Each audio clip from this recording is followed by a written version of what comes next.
Assalamualaikum warahmatullahi wabarakatuh. Perkenalkan, nama saya Falah Dewan dengan NIM F1220004. Saya di sini membuat video untuk memenuhi tugas dari Psikologi Industri dan Organisasi dengan menjawab 4 pertanyaan dengan tema stres kerja.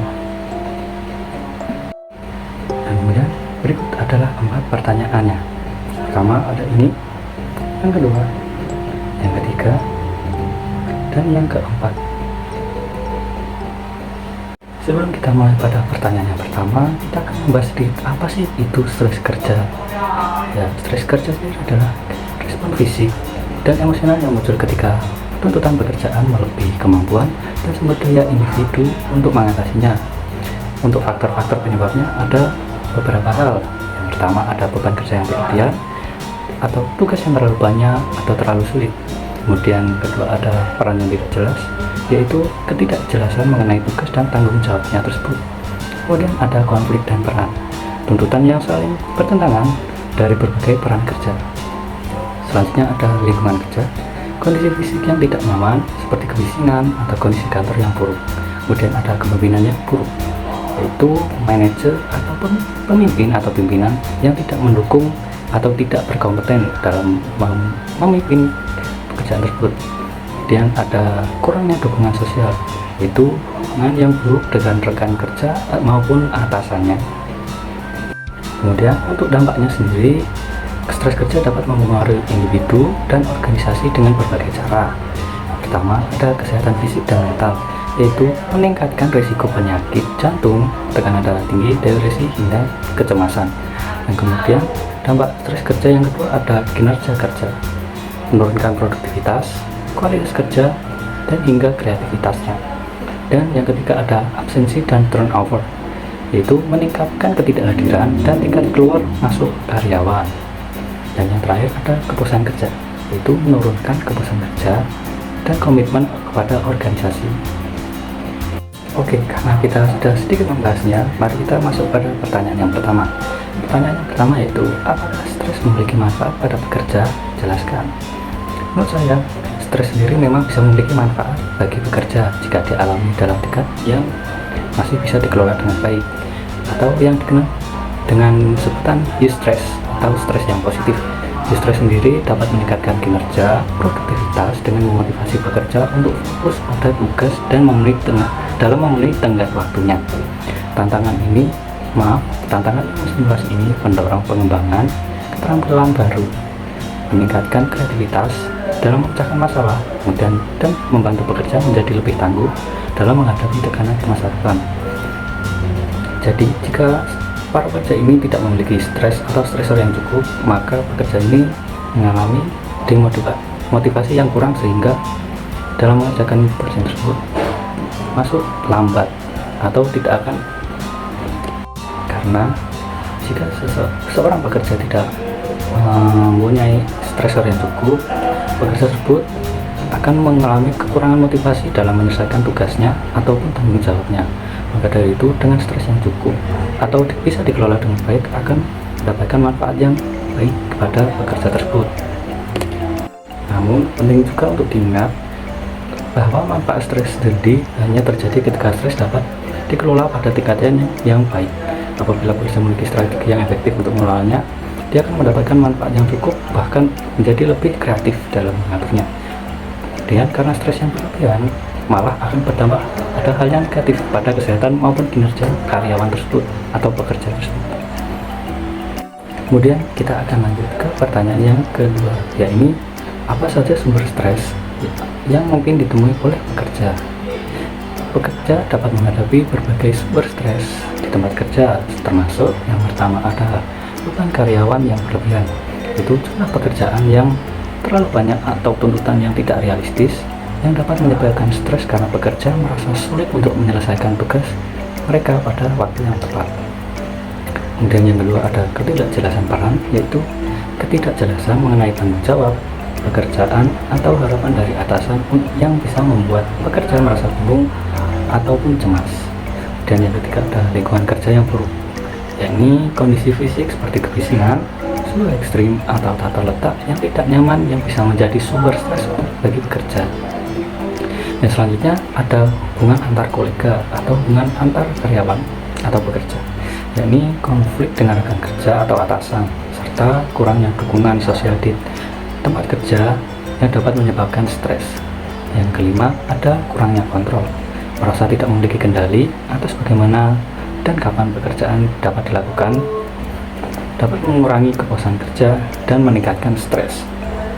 Yang keenam, ada ketidaknyamanan pekerjaan. Ancaman pemutusan hubungan kontrak atau ketidakpastian mengenai masa depan dapat menyebabkan pekerja mengalami stres yang signifikan.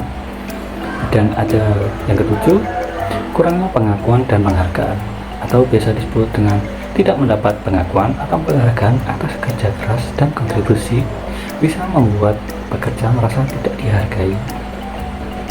Yang kesembilan, yang kedelapan, ada keseimbangan kerja dan kehidupan pribadi. Kesulitan dalam menjaga keseimbangan antara pekerjaan dan kehidupan kepribadian, seperti kurangnya waktu untuk keluarga dan aktivitas rekreasi, dapat menyebabkan stres.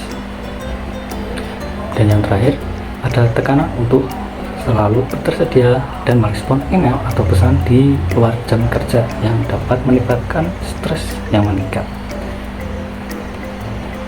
Oke, kemudian kita lanjut ke pertanyaan yang ketiga, yaitu bagaimana cara mengatasi stres di tempat kerja? Jelaskan. Oke. Mengatasi stres di tempat kerja memerlukan pendekatan yang komprehensif dan beragam. Berikut ada beberapa strategi yang mungkin bisa diterapkan. Yang pertama, ada manajemen waktu yang efektif, yaitu kita bisa memprioritaskan tugas atau membuat daftar tugas berdasarkan prioritas untuk menghindari kelelahan akibat mencoba menyelesaikannya semua sekaligus. Kemudian, tidak lupa diimbangi dengan istirahat yang cukup atau mengambil jeda singkat secara berkala untuk menghindari kelelahan mental maupun fisik. Dan selanjutnya ada meningkatkan komunikasi, yaitu komunikasi terbuka atau membicarakan dengan atasan tentang beban kerja yang berlebihan atau ketidakjelasan peran. Dan komunikasi yang baik ini pula dapat membantu mengurangi stres dan memperjelas ekspektasi. Dan bisa juga diselingi dengan kolaborasi dengan rekan kerja, bekerja sama, mendukung satu sama lain, dapat mengurangi stres dan meningkatkan lingkungan kerja yang positif. Yang ketiga, ada mengembangkan keterampilan mengelola stres, yaitu bisa juga dengan teknik relaksasi ketika waktu istirahat, seperti latihan pernapasan dalam, meditasi, atau yoga yang dapat membantu menurunkan tingkat stres. Dan yang keempat, ada menjaga keseimbangan kerja dan kehidupan pribadi. Yang pertama, yaitu bisa menetapkan batasan, hindari membawa pekerjaan ke rumah, dan alokasikan waktu untuk keluarga dan aktivitas relaksasi. Bisa juga atau gunakan cuti, manfaatkan cuti untuk beristirahat dan mengisi ulang energi. Kemudian selanjutnya ada lingkungan kerja yang sehat, seperti mengatur ruang kerja, membuat ruang kerja secara nyaman dan organisir untuk meningkatkan fokus dan mengurangi stres. Kemudian ada menghindari gangguan, yaitu meminimalkan gangguan seperti kebisingan atau suara gangguan digital selama bekerja.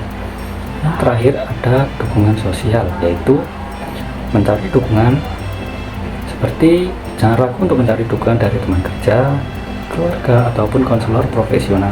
Dan ada bergabung dengan kelompok dukungan, yaitu bergabung dengan kelompok dukungan atau komunitas yang dapat memberikan bantuan secara emosional dan ide-ide untuk mengatasi stres.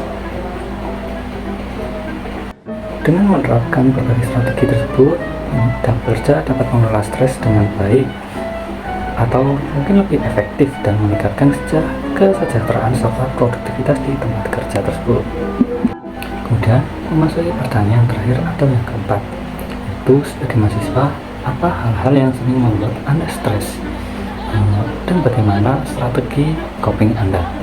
Oke, yang pertama, sebagai mahasiswa sendiri, beberapa hal yang membuat saya stres, maksudnya membuat super stres, yaitu yang pertama ada beban akademik seperti tugas yang menumpuk, ujian yang berdekatan, dan tenggat waktu tugas yang begitu ketat.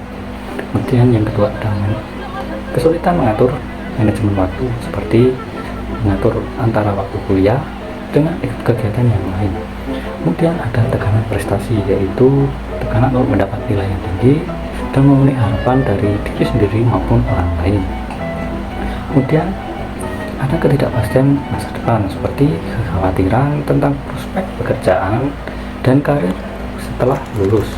Dan yang kelima ada keuangan, biasanya seperti biaya kuliah, biaya buku, dan kebutuhan kehidupan sehari-hari seperti kos dan lain-lain.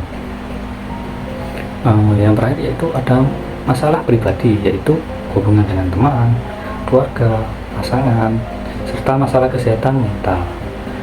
Kemudian untuk bagaimana strategi coping yang bisa saya terapkan untuk mengatasi stres tersebut, ya ada beberapa. Yang pertama ada mencoba mengelola manajemen waktu dengan baik, itu seperti membuat jadwal susunan mingguan yang mencakup waktu untuk belajar, untuk istirahat maupun kegiatan lainnya.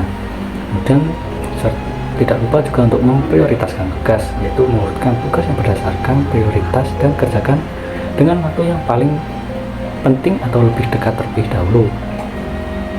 Kemudian mencoba melakukan aktivitas fisik seperti olahraga rutin, olahraga yang mungkin bisa dikatakan dengan seperti jogging, senam maupun berjalan santai. Dan ada yang ketiga yaitu menjaga kesehatan seperti makan makanan yang sehat, memilih makanan konsumsi yang bergizi, dan menghindari makanan cepat saji, dan melakukan tidur yang cukup seperti memastikan tidur cukup setiap malam untuk memulihkan energi, yaitu 6-7 jam. Dan terakhir ada sosialisasi, yaitu seperti mencari dukungan sosial, menjalin hubungan yang baik dengan teman, keluarga maupun dosen. Terus kemudian membicarakan masalah yang dihadapi dengan orang yang bisa dipercaya, atau bahasa kerennya yaitu curhat. Dan bisa mengikuti kegiatan sosial seperti kegiatan kampus atau komunitas untuk mengurangi rasa sepi atau kesepian dan menambah pengalaman yang positif. Mungkin dengan menerapkan strategi-strategi coping stres yang saya sebutkan tadi, saya dapat mengurangi stres saya dan mampu mengelolanya dengan lebih baik. Mungkin itu saja jawaban yang bisa saya berikan. Baik, karena telah sampai pada penghujung video, sebelumnya saya minta maaf apabila ada salah dalam perkataan maupun dalam pengucapannya. Saya ucapkan terima kasih karena sudah menonton video sampai akhir. Wabillahi taufiq wal hidayah. Wassalamualaikum warahmatullahi wabarakatuh. Dadah.